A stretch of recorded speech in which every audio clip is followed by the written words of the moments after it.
Hey, welcome to the show, guys. Let me just a second. There we go. How's it going? Welcome to the Shidshow.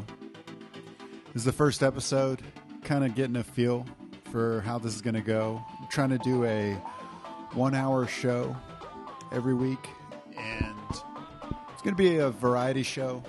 I'm a music producer. I have a normal career in life and everything, but also I'm really into music. I love music, and this is one of my songs. Listen to this. I play this a lot over New Year's. So yeah, guys, just testing this out. It's going to be a learning experience for us all. But this is episode 1, and it's live. I literally just I've been up for a while, but I just kind of set this up and was like, the best way to find out whatever I need to learn is just by doing. You just learn by doing. So I have some things that I want to talk about, and my plan is to talk for an hour, and maybe every Sunday, who knows when. Right now, YouTube wants me to kind of, what do you say? How do you say it?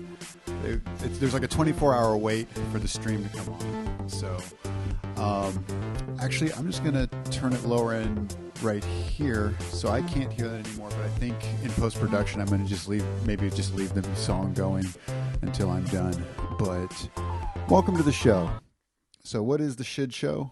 Well, I think that's something we're going to kind of figure out. Let me kind of introduce who I am. I'm Shidzoo.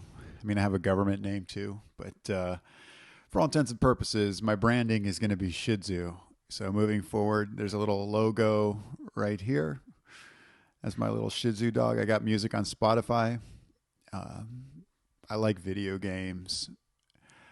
I really like mobile games. I'm really into mobile gaming, and I've been producing music since I was a kid, 16 years old, and I'm 38 now. So you can do the math. It's well over 20 years of music production experience. I've been testing out some music for YouTube. What I mean is music videos. I don't know where this will go, right? You just kind of test things out. You got to see what ends up getting the views, what people are into, what kind of things people want to talk about. But I was thinking, really this kind of started, first off, it's the new year. And we'll talk about the new year. It's the new year. It's an exciting thing to think about. Especially, coming out of 2020. It's a new year, new beginnings, new things to think about, a fresh start.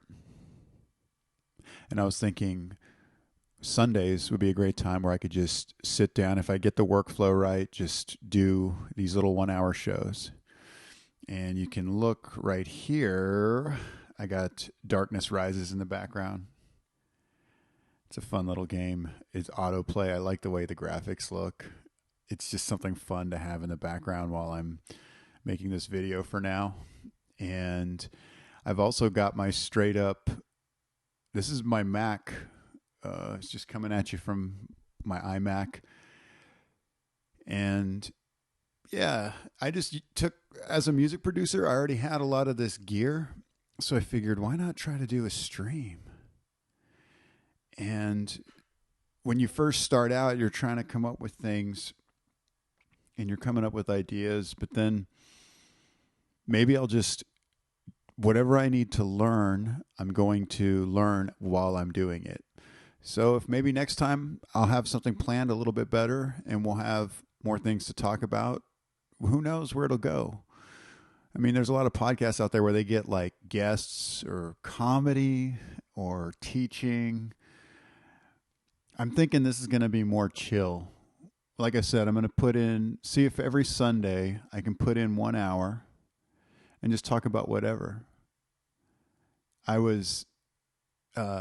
So I got the master class. You've probably seen that over the holidays. I listened to the Armin van Buuren master class, and one of the things he talked about was how he's been doing a weekly show for like 20 years.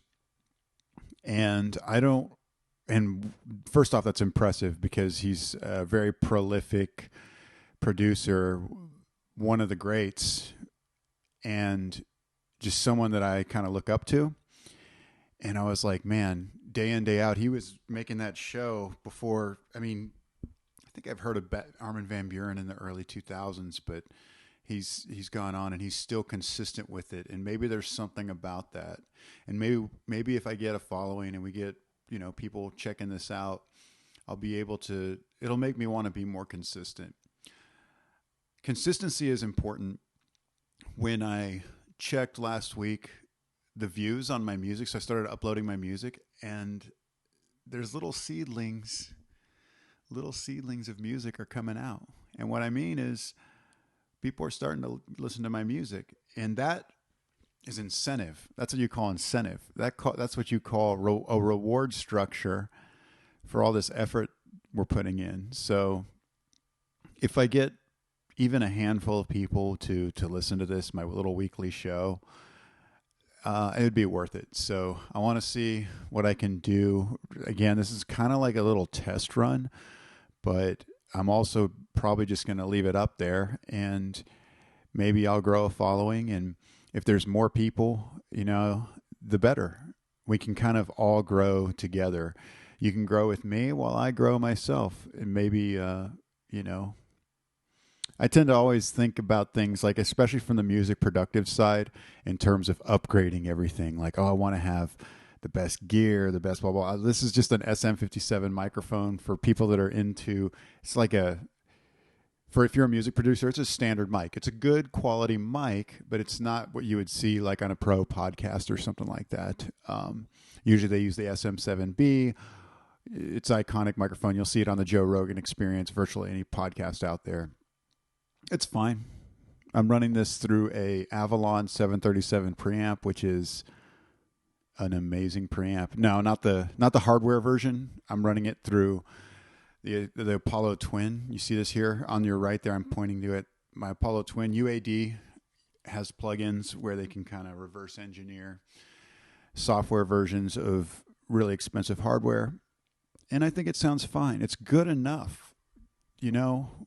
Let's think about that for a second. Good versus great versus not getting shit done. What I mean is perfectionism. Do you ever think about like, okay, would you rather just do something good that actually gets pushed out and out there in the world, or would you rather be a perfectionist and then kind of dwell on it and then ultimately not even release it, or release something that's perfect, but it takes you weeks and you don't learn the lessons along the way? So what I'm saying is consistency in the habit is what I'm going after here. I literally don't even have the capability. I've not set up I have the capability, but not in a simple way that I'd like to do it, to play my music. If I want to, right now, everything that I have set up, I could easily do this on a weekly basis. Like for me to be able to do this show consistently, if I'm going to do this, I would need to have it set up in a way so that when I'm fucking ready, I just sit my ass down and go to town. I might have my notes that I saved on a file during the week and then just get going. So if I wanted music, I could have all this setup, which is kind of complicated, and then I'd have to set it up, take it down, set it up, take it down. But I'm going to try to figure out a way where I can easily have my music here and not clutter up my desk and make everything so crazy. Just a way where I can also play my music. Because right now what I'm going to have to do is, when this video is over, get that intro song, click it, drag it in there. That little click and drag, that's too much work for something. If you want to, like I said, every little part of the process, and this is something we can think about, like whether you're a creator or if you've got like your own thing going on, when you're making something, and let's say that there's like one little part that is the bottleneck. Well, if you got all these bottlenecks, that little one bottleneck, maybe an email, maybe a step in the process you weren't expecting, or just a thing that you have to keep doing, that can slow everything down. So I'm going to try to eliminate all those, I guess, BS things that are in there. So in this case, what's the BS thing is like if I could take a DJ controller and a video audio interface and hook it up here and have it rolling. But man, I really want to be able to just use one workstation for this stream, because I can hook up my iPad to the thing and show visuals there. And I got to figure out how to get audio on this thing too, because what I'm thinking maybe is part of this show is going to have a gaming aspect to it. I like mobile games. I think mobile games are cool because, just most people have phones and most people have mobile devices. And I really think that's the future is these mobile games, these free. You can just download them. I'm the worst, or not the worst, but I'm the type of guy I'll like just download these games and then like delete them in a week or two, or maybe re-upload them. Stuff like that. So it might be fun to check out. And I like this format because I'm more of a like longer form type of a consumer and a longer form type of creator. And what I mean is I don't know if I can sit here and do like if we're like just focus on like one thing for right now. Like if it's like right now I've got this Darkness Rises video game in the lower right hand corner, and I can't just give a Darkness Rises deep dive. I think for this show, it's just going to be kind of whatever we got going on and where we want to go. What am I about? I like games. I have a master's degree in business administration. I'm a professional. I live in the Washington, D.C. area. I've been producing music for most of my life, and I love consuming entertainment. But then at some point, it's like, why don't I actually kind of try to contribute as well with the community? So anyway, I'm just really grateful. If there's anyone watching this, it's obviously I'm incredibly grateful, and I hope to continue that. I see myself, if I don't remember to share gratitude, I'm sure probably almost every episode I would think that I would be grateful and express that gratitude for anyone who's taken the time to watch this. And maybe it's the kind of thing where you can just leave this in the background. There's a lot of YouTubers, and I think the YouTubers that I follow, they try to stick to that like 10-minute type format, but this is going to be a little bit longer, 1 hour shows. So maybe give you a little bit more than just that little 10-minute rant. And maybe I'll figure out the algorithms why I shouldn't do this, but yeah, I like a lot of people will come in, they'll make like a little, right at 10 minutes, the video, do their rant, and then they're gone, and then people are on to the next video. This is kind of more of a, like I said, like a little bit longer thing. And maybe once I get approved from YouTube, I can try to set up a chat with people, try to look at the comments. And I know like a lot of people say not to read the comments. What I want to do though, this is an engaging thing. If somebody comments, I'd like to talk about it and kind of go from there. So I'm just trying to think of the people that I like and what I follow.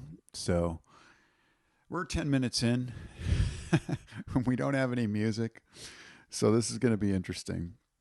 It's 2021, January 3rd. And let's see what I got for notes. New beginnings. I know, I think I'm actually kind of like in the minority here. Most people don't believe in New Year's resolutions. I think like 99% of people think that they're stupid, or maybe like 90%. But I'm holding strong, and I've said this before. But let's say you have a New Year's resolution, and I think on average by Martin Luther King Day, people give up on their New Year's resolutions. Well, you know what? You got 3 weeks in, and if setting a New Year's resolution equates to 3 weeks of at least working towards something, I don't see that as a failure. Later on, you might take that experience of going hard those 3 weeks and apply it. I feel like we're kind of in wavelengths rather than like rigid boxes, if that even makes any sense. So with that, I've got some plans. Like, we'll see. This 1 hour show I might actually make it a real life habit of once a week doing this show every Sunday. But then I also have other just normal things like drinking half a liter of water first thing in the morning. I've had that for a while now, but I went ahead and added as 2021 because I've missed some days here and there, and I want to make that like a legit habit. And the platform I use, and I've been using it for a while, is I use two. Now I use two. I was just using Todoist, which is a great app. I use Todoist, and I'm able to capture what I need to capture with Todoist. But then I also started using Strides. And they can both, you can set up these recurring reminders when something's coming out, and then every day you just click the checkbox, or it's a little circle when you completed what you needed to complete, and then there you go. I'd read this book called Atomic Habits by, I think his name is James Clear, and he talks about the importance of habits, and I think what it really does is makes you more hyped on doing creating new habits, because new habits kind of set the tone for your life. And I think when I looked at like the charts and stuff, you might start here. I'm trying to here, and then you'll move up to here. If you might start down low, and then you move up higher as time progresses in ways that you weren't even expecting. So that's kind of like this show. I didn't really have any plans, but I think we're already going in a direction that I wasn't expecting, and it's kind of cool. It's kind of like surfing or something like that, where you just kind of go to the next level, man. We're going to talk about this. We're going to talk about that. We're going to talk about, and as I find out more and think about what my niche will be, because, I think I told you I was in business school, and one of the things you got to do is you got to have a niche, just freewheeling it. It's cool eventually, but when you're starting out, you need a very specific, tailored kind of content that you want to do. So probably as the weeks progress and I get past this testing phase, I might want to think about where I want to take this show, and maybe it'll just always be an entertaining show, and maybe I attract more viewers by various methods. Like I said, I'm a music producer, so maybe I'll get involved with people who are actively looking for music. I think if you can survive the critical feedback from other music producers, you can really appreciate the fans. Because I'm on a lot of communities, and honestly, in 2020 or 2021 now, the music producers are much, much better than they used to be. I think a lot of people get too hard. They get too hard on themselves. They have these. I'm only bringing this up because, like, people who are music fans are the best, right? They're listening to the music and they're appreciating the music. They're not thinking about the criticality of things. Man, you work with other, not work with, but if you get in these communities with other songwriters and other producers, they're sitting there fighting with people over what's the best digital audio workstation, DAW. And the DAW argument has been going on since the 90s, the late 90s, at least for me. But it really started to hit the head like around the 2000s. And then now I'm like, really? It's still going to be this like Logic Pro X versus Pro Tools versus Ableton Live conversation. Like, at this point, I mean, the nuance I can understand is talking about the various plugins, which plugins are available to go on all of the DAWs, but virtually all the DAWs have some form of a channel or tracks, and you can record your music on. And it's the way, like back in the day, they used to have these racks that would contain your compressor, your equalizers, your reverbs, and your effects, your auto tune, and everything like that. And then now it's all available on a software side. So I only bring that up because that's a really long ass way to say I love music fans more than anything. I'm a music fan. I think I'm truly a fan at heart, even though I like to make music. Like, it's all about the fans. Like, if you have fans, you're creating the music for the people. It's yeah. Now, I'm not trying to like change the world or anything either. If I'm talking about myself, like, I'm not trying to be. I just think it's all about the music itself. I'm not one of these people who wants to rage against the machine or anything like that. I love Rage Against the Machine. I mean, what I mean is, I'm not going to try to fight the system or use. I just liked unforgettable, energetic, positive music that my personal favorite is the kind of music where, like, if you have you ever written a song and then, or if you're not a songwriter, sometimes songwriters will write a song and then the next day they still remember it. That's how you know you have a good song. That's me personally. Some people, it does. No, it's not about the memory of the song. It's about the impact and the, you know. I played Cyberpunk 2077 for a little bit. I was playing it on the PS4 like the first few weeks it came out, and then of course it crashed multiple times, and that made me realize to stop playing it. But I bring that up because Keanu Reeves plays this guy Johnny Silverhand, and he's like the leader of this punk rock movement, and it's like in the future kind of.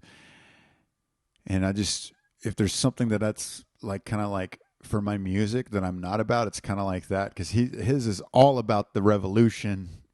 And I mean, if you hear the music, it's subjective. I mean, yeah, it's good, but it's not like, I mean, I like the stuff that you just, like I said, that's a little more poppy, a little more like, man, that is like, have you ever heard a song like, oh my God, that is just the way they put it together and how the words just trickle off. Like there's intention behind the craft of putting that word with the other word. I like that kind of stuff. And that's something I'm going to be working on. I think I have a good speaking voice. I even like my singing voice, but let's be real. When I sing, I'm still trying to work on it. And it's a challenge. I have, I have an entire library. If you go to my Spotify, of music I've been writing and creating since 2020, since 2000. Prior to 2000, I think I wrote like in the late 90s, like 98 was like my first recording. But anyway, I bring that up because I've been doing it for a while, and I also make beats, and people love my beats. They love my beats. But my craft, my songwriting and singing is leaving a little bit to be appreciated. And one of my current workarounds I'm thinking is, why not just release both? Like, just release a new beat and then try to have a song with it, or have like a beat version of the song. That way, you please people, and you want to play this live. I get it. Like, if my songs are a little bit more singer-songwriter singy, and you're trying to DJ it up, it's not going to sound as good. You want to have that like DJ kind of thing, and I'm just learning it. I'm learning. We're going through this together. You hear me? You feel me? You hear, you feel, you see. This is getting all of those sensories. I think certain population of people, like some people are auditory learners, some people are visual learners. We all learn through listening, we all learn through vision, but some people more than others, like, they have a dominant kind of learning style, I guess. And I think feeling is another one, kinetic. So I only bring that up because we're hitting hard on all three, or at least three, like hearing, seeing. I guess you can feel the screen. I don't know. Tasting. What other senses are there? Anywho, I think this is going to be a little combination. Yeah, try to entertain people. I'm going to do my best I can without the music. On New Year's, I had a live stream that I did, and it went really well. I went for an hour and a half, and I hyped people up. I let people know about it, and there were people coming in and out of the room. And let me say, it got me excited when I started to see people coming in and out of the room. If there's a certain number of people, I could see how people could get addicted to this. And addicted might not be the right word, but what I mean is you see those eyeballs and you're like, okay, people are here. We're communicating. We're not exactly in a room together, but we're kind of together. Something's happening. People are watching this. People are experiencing it. And it's the interaction that I like. So I think this is not going to be, I'm recording this live and this is coming out live. But once I get approved from YouTube, I'll be interested in see how that goes. I'm not expecting anything because my channel, this is just like a straight up new baby channel. Like I need to really hustle. Knowing what I know about marketing, these things don't just happen by accident. You have to have intention. You have to know your audience. You have to find your audience, people that are looking for you. So if there's any fans out there, people, help me out here, yo. I'm asking for help, but I should be able to stand on my own 2 feet as well. We're all here, and frankly, your time is very valuable too. I understand that. Like anyone listening, like I'm taking the time to put this together, but you're taking the time to actually consume it, which I like to do too. And oftentimes it's kind of like, I'm not going to say wasting time, but I'm using my time in a way to recharge. And I really like, it used to be podcasts for me. I was really into these podcasts, but then I turned to YouTube videos. And what'll happen is I have my devices. You can see it right here, like my little iPad. You can see this iPad there. I'll have my iPad on. Okay, I got to confess. I'll have my iPads. I have 2 iPads. I have one iPad to consume content. I'll put on a YouTube video, a podcast, and I'll have my other iPad to be either playing my game, doing shit, creating, whatever. So it's really it's brilliant because I don't think I even need like a TV or anything anymore. I just consume through my 2 tablets, these devices. So that's why I think mobile's the future. I don't know if there's going to be a lot of people like me. I think, I'll visit, you go out, you visit people, and some people are into like the TV way, man. Everything's through the TV. They're listening to music through the TV. They're listening to music through the TV. Man, you got to use the remote to type. You got to type with the remote.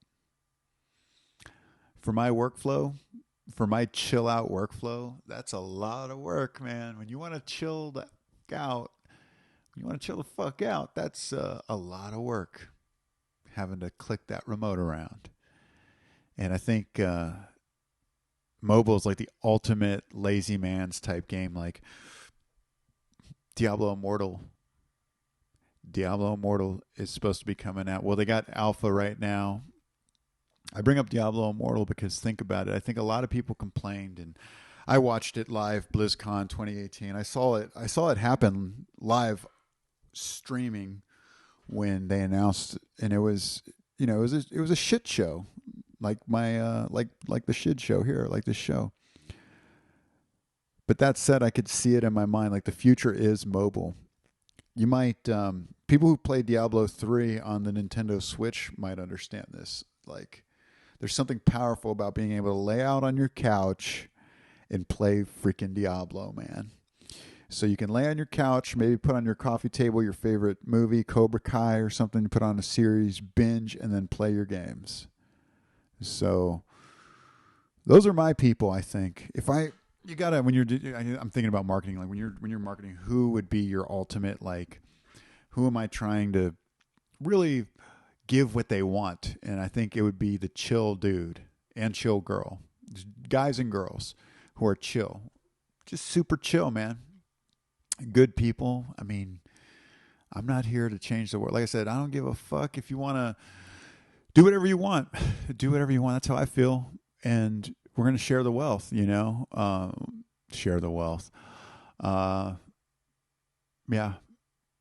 There's just so much peace and love out there. And why be so hard on yourself for things? The world is hard enough.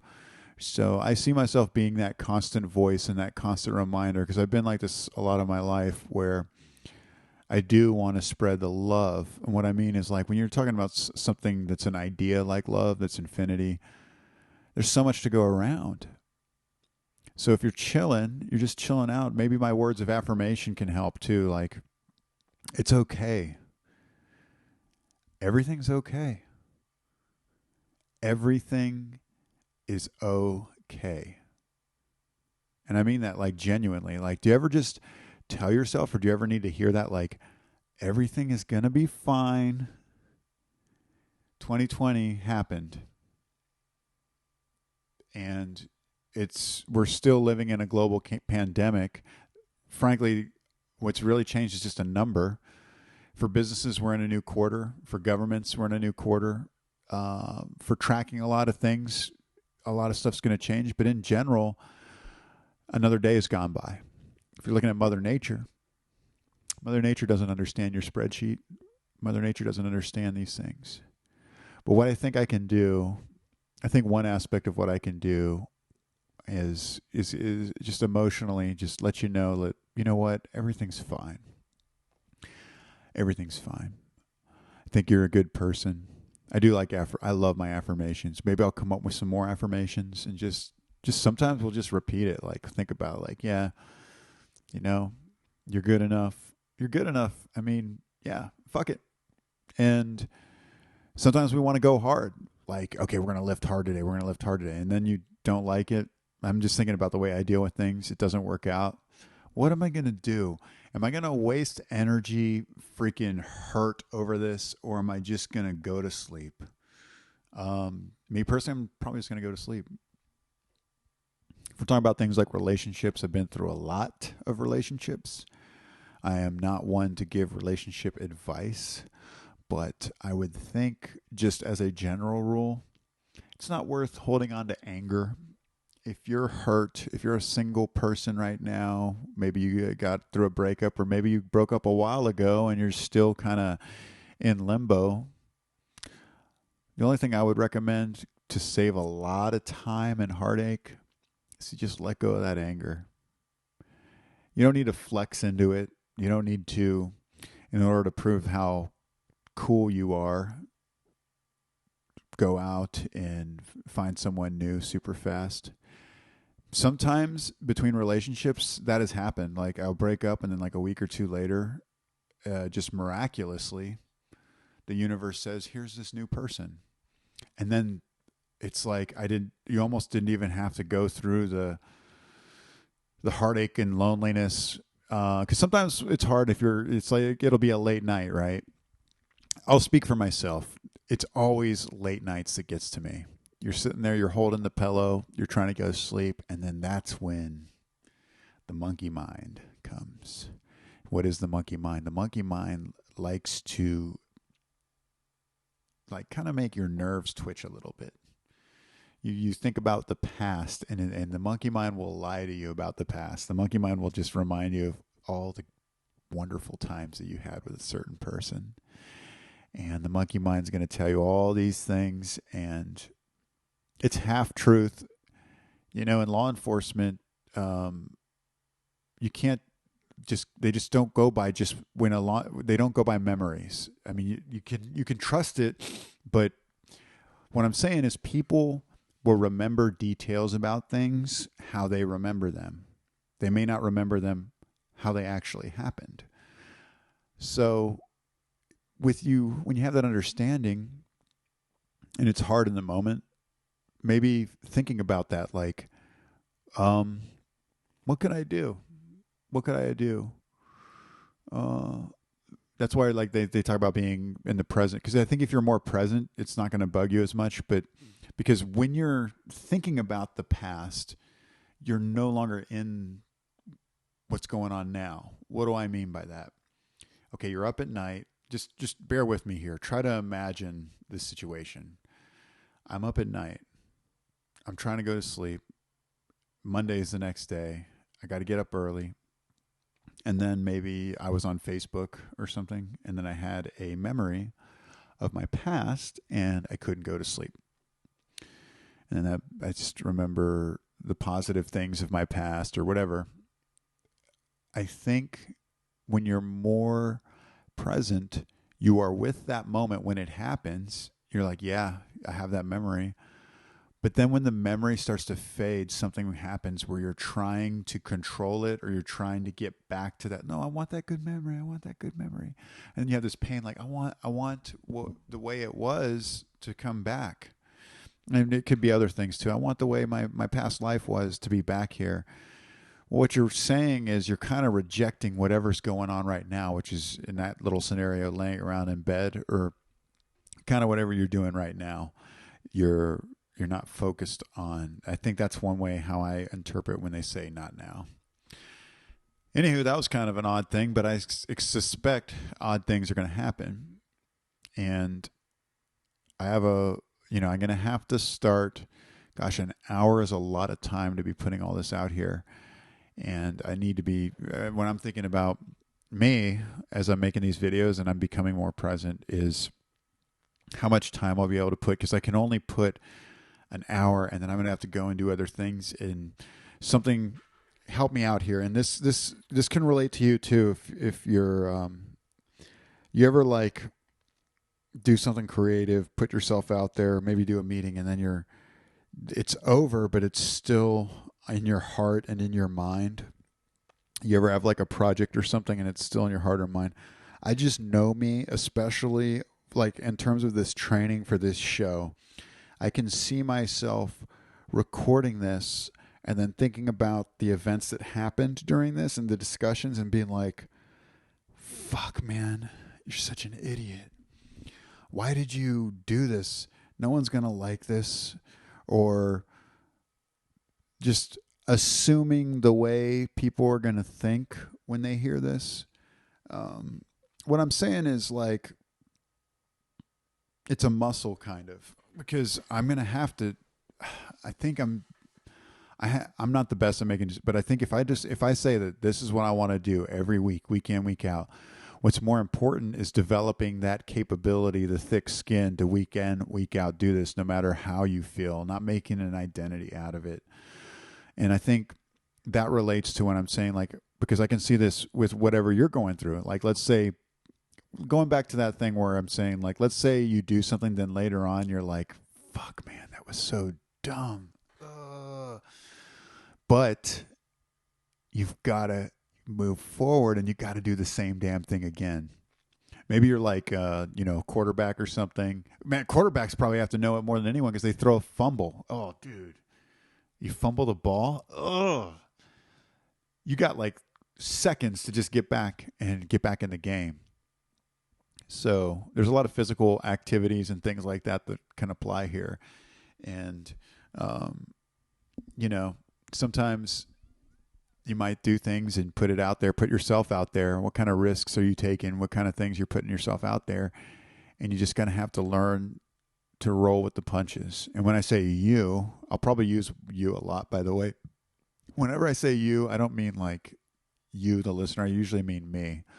Like when I say you need to pick yourself up by your bootstraps, I'm saying, Shidzoo, you need to pick yourself up by your bootstraps and then just keep rolling with the punches.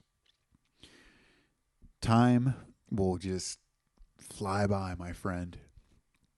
Time is a valuable asset. We've only got so much of it. And I'm seeing it now. They say age is just a number, but that's something that I think young people say when they want to feel mature. Age is just a number. Yeah, but in the context of the way you're saying it, you're just saying it for reasons. Age is just a number, yes. Age is just a number. But when you're 26 and then you become, like, okay, I'm 38. I remember when I was 26, and I remember when I was 29, and I remember when the world kind of came to me. It didn't come easier, but I remember when you can get by with things like, let's say you're young and handsome. Let's say you're young and handsome, or you're young and pretty, and young and beautiful. People will say that to you, like, "Oh, you're so young, you're going to get older, you're going to get older." But at some point, time happens, and you start thinking, "Yeah, this is gonna end soon." And when I was young, you have your realization that someday you're going to die. A lot of people have that realization. It's comfortable to be aware that someday you're going to die. I mean, obviously, I want to live as long as I can. That's why I'm trying to eat vegetables. It's another New Year's resolution. But in terms of age is a number, it's just where you know it's not going to be the same in the future, and maybe having that faith that things are going to go well. I mean, if you had to choose, like, am I going to feel anger or am I going to feel good? Choose feeling good. That's what I say. So, but age is just a number. Age ain't nothing. Or, yeah, I don't know. I think about that sometimes because I used to say that myself. But I guess it's all about context. There's words out there like that phrase has meaning depending on the context, but like there's more generic things like, love, God, and thoughts like that where people will have these ideas, but it can mean so many things. So nuance, subtlety, nuance, subtlety. God is God, love is love, but there's nuance to love. There's subtlety to love. Do you love ice cream? A lot of people love ice cream. Do you love your sister? I would hope if you have a sister that you would love your sister. But we're using the same word to describe complex emotions. And language, I mean, I've been speaking English for so long, and I'll tell you, I feel I'm often misunderstood. And I'm not like intentionally trying to, but I think we all feel misunderstood sometimes. Here's my Mr. Rogers. Do you ever feel misunderstood? What can you do? God, man, what a great man. Mr. Rogers. I was watching some old videos of him, and the music, by the way, I did research into Mr. Rogers, like the music. The jazz piano player, he wasn't paid like a crazy amount of money, but the talent, I want to say each show, they literally produced new music.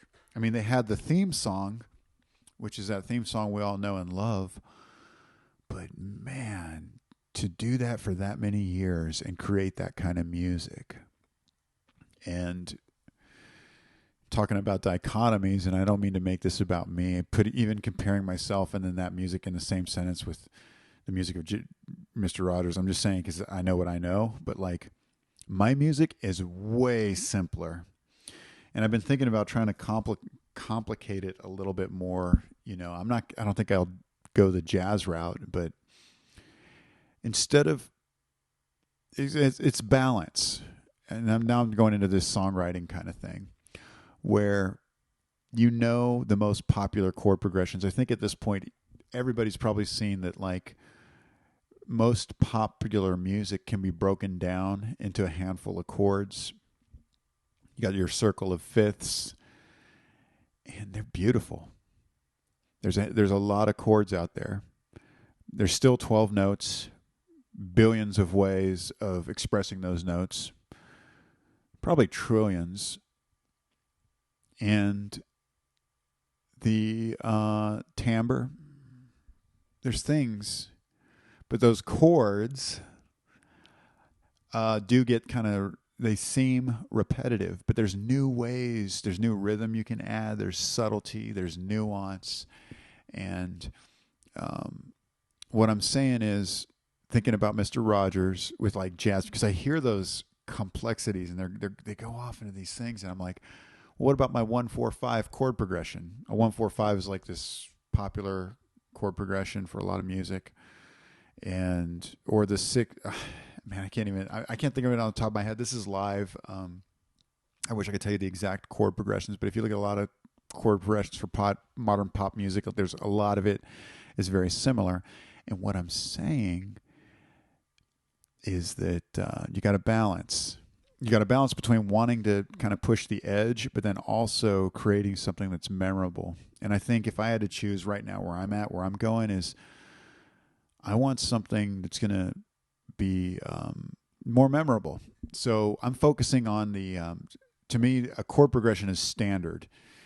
Every kind of song that I like to write is becoming more standard in terms of like the chords, but it's also becoming standard in terms of the overall song. What do I mean? Most pop songs are about 3 minutes, 3 to 5 minutes long.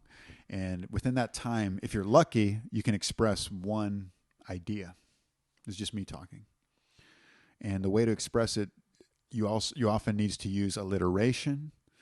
That means if you have like Coca-Cola is an alliteration, Coca-Cola, CC, can you, car, like alliteration.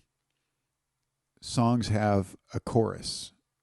The chorus is kind of like the central idea. Usually the name of the song is in the chorus, and you repeat the hook, which is that unforgettable thing. And this is my style. I love great choruses. I love unforgettable verses. But most songs are, you have a verse, then you have the chorus, then you have another verse, then you have the chorus, and then about 3/4 of the way through the song, they change it up a little bit, and then they go back to the chorus. That's one way of doing it. Now, rules are meant to be broken. You can do like a pre-chorus, for example. If you have a verse, maybe before you get to the chorus, you want to introduce people to what's about to happen. You would have the pre-chorus first, which is usually like less bars than like your verse or your chorus. But there's amazing songs that just start out with the chorus. There's some songs that's just verse, chorus, verse, chorus. But what I'm saying is like there's structure, and I like structure to songs. When you're an artist, a lot of people don't like structure. Artists are one of them. And I know this because I'm trying to also apply project management to my production.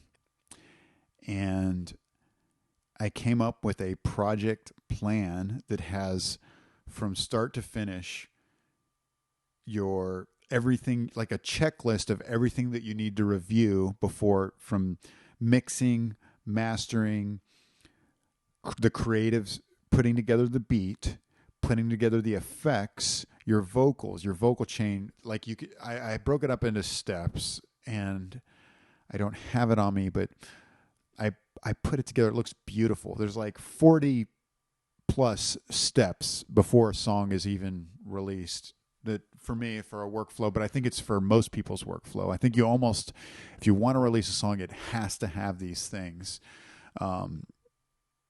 Anyway, I put that out there. I'm in that this producers group, and I was surprised the comments I received. Positive. First off, I was surprised because it was positive. I was expecting, but what most people were saying is, I could never do that. I could never organize it because I like to just go in there and come up with my idea and do it. And I understand where they're coming from, because that's how I do my work too. But what I was trying to communicate with that is that's part of the creative phase. You go in there, but let's say you're just throwing paint at the wall, you still need to package it up and give it to people, unless you're just having fun. I mean, you could just be throwing things at the wall, throwing paint at the wall. But the rigidity can be a problem when it's all about the plan. Yeah, you can't look at a project plan as the thing that's going to be what takes you to the end game. So if you're an artist, you've got to kind of juggle both. And I'm trying to think the perspective of an artist who wants to be a professional and an artist who wants to be a hobbyist. And I think that I'm somewhere in between. I've been a hobbyist I've been doing songwriting and music production as a hobby for 20 years. Now I am starting to really put myself out there and put music out there. So what would a professional be? A professional could be someone who's getting paid, or I'm also getting, people can judge, but I'm getting listens. I'm developing, getting more listens. Okay. And that means I'm putting myself out there, and I'm having to create a product that I know people are going to be listening. So maybe let's just say that being professional is a mindset. Being professional with music, being professional with like an art, like maybe you're an artist. What I mean by being professional is shipping. What is shipping? I'm not talking about Amazon shipping. I'm talking about your art and putting it out there for others to critique, putting it out there publicly. It's not easy. I can hear, like in my music right now, I think every single song I've ever done, there's something that I know about it where it's not perfect, but I had to put it out there anyway. I have to put these things out there because I spent, I released an album in 2017, and I spent 3 years with music just on my hard drive, and I didn't even want to put it out there. And then I came to this moment where I said, at some point, you can't just put not great art. You just can't put your art on a hard drive and no one will ever see it. So I'm on this kind of journey, if you will, to take what I'm creating, and I think it's worth others listening, to find people. It may not be, there's, I don't know, 6. I asked, I'm not going to say her name, but Apple, if you say that word, she'll come out and ask you, hey, how can I help you? I'm not going to use her name. But if you ask her how many humans there are, I think there's at least, I thought we were at 8 billion, but I thought there's like 6 billion humans on Earth.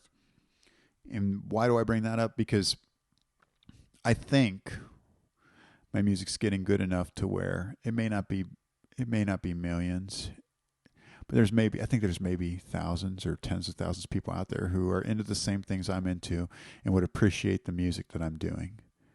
I think there's a lot of people out there, probably a lot more than I'm saying. Maybe I'm being modest, but I think there's a lot of people out there that would appreciate it. And what good is it if it's just sitting there on a hard drive?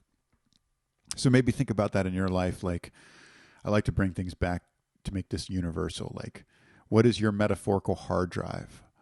What are you keeping to yourself? What gifts are you keeping to yourself you're too afraid to share with others? Are you an amateur or a professional? There was this book by Stephen Pressfield where he talks about something like this. The amateur would keep that hard drive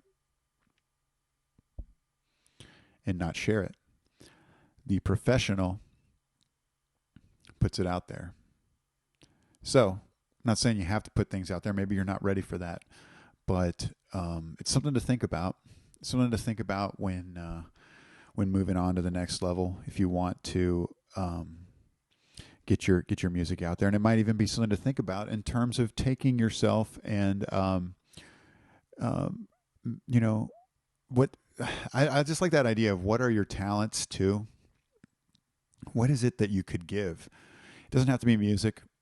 Maybe, hell, I'm starting to think that gaming might be my other thing. I grew up in the generation. I was like the last generation. I'm kind of like a young Gen X or really old millennial. I'm 38 years old. So we were, if I'm considered a young Gen X, then it was like the last, I think I was with the last group where games were considered a waste of time, a waste of life. You're a loser, you're a nerd. And then here we are. It started in 2014 at least, probably even sooner than that. You got young millionaires out there. They're rare, just like with music, just like with anything, especially when it comes to fame. I think I haven't seen The Social Dilemma. I'm only bringing this up because I think a lot of people will see these famous people and think, oh, that's, yeah, to get paid to play video games. Yeah. Well, that's the 1 in a million person. And then there's so many other people just trying. And that's the way it's been my whole life with music. You know, you've got, again, I refer to it as my hobby, but you've got people like, it's hard for me to even bring up that music is my passion and that I like to write music and stuff because they immediately think, oh, you're going to be the next Avicii. I had someone tell me that, like, you're going to be the next Avicii, this, that. I'm just doing this because I love it. Like, this is just something that I love doing. And it's an ego trip to think, but I don't want to come at it like that. You feel me? I want to come at it like just, this is music. If there's 100 people who end up watching this video or listening to my song, that's incredible. I think I'm grateful for that. So maybe it's a lesson in humility. Yeah. But also, I think the thing with me too, I'm at this place where, you know, I'll share my music with my friends and family who all love it. And then I think where I would need to take it to the next level is making the music so that it's also like, if just, you got to fake it, sort of fake it till you make it. Like when I was working on my MBA, I told myself, you're going to treat this. It was a great school. You know, I went to it was what do you call it? It was it was a private school, but it wasn't like a top 10. I went to a private school, but it wasn't a top 10. But I told myself I'm going to pretend like I'm in a top 10, and I treated it like I was like hard, and maybe I need to pretend that 10,000 people are watching this, and if that makes the quality higher, then so be it. And maybe because I'm starting to see these seeds plant, maybe that'll help. And when I'm talking about me, I'm trying to also talk about you because I want people to be thinking, and hopefully, man, I don't mean to be serious Sally on this show because I expect the shows I like are frankly fucking entertaining and laughter and stuff like that. So I hope to go from there. We're at 58 minutes now. I'm going to try to, whether it's now or in the future, my goal is to stick to the 1 hour. I think 1 hour is the right amount of time where we can get in, get started, start talking, enjoy, have some, and then I noticed that about 20, 30 minutes in, we started to get into that flow kind of that I feel when I'm watching a podcast. It takes like 10, 20 minutes, but once the people get into the flow, then you're just like, okay, cool. I'm enjoying it. And then maybe there's some sidebars here and there, but then they just get back to whatever they were talking about. So we got another couple minutes here, but I did want to just say thanks for your time. And hopefully I'll keep this up and keep doing more of these. And I'm not going to close it up yet. I want to hit it a little bit over an hour because I'm probably going to do some cuts at the beginning, do the music. But I want this to be lifestyle where, like, yeah, I could, things can mess up and, but this is more than anything probably just a test case to see if this is possible, see if I can do this. Does the audio work? Hell, man, that'd be crazy. I mean, I'm looking at the input capture. It looks like it is capturing it, but what if, like, it just fucking didn't even take the audio, man? Dude, that's the type of thing that would kill my motivation for like a month. Yeah, let's say, like, we're talking about little bullshit. Like, yeah, little fucking didn't take the audio. Then I'm like, I'm not going to do that again for like a month. So that's why I'm doing this test, so I can move forward to the next thing. That way that doesn't happen as often. So if you want to talk about something, just write it in the comments. Of course, subscribe, like, I'd be super appreciative of that. I will read the comments because my channel is so small. I have no choice but to read them.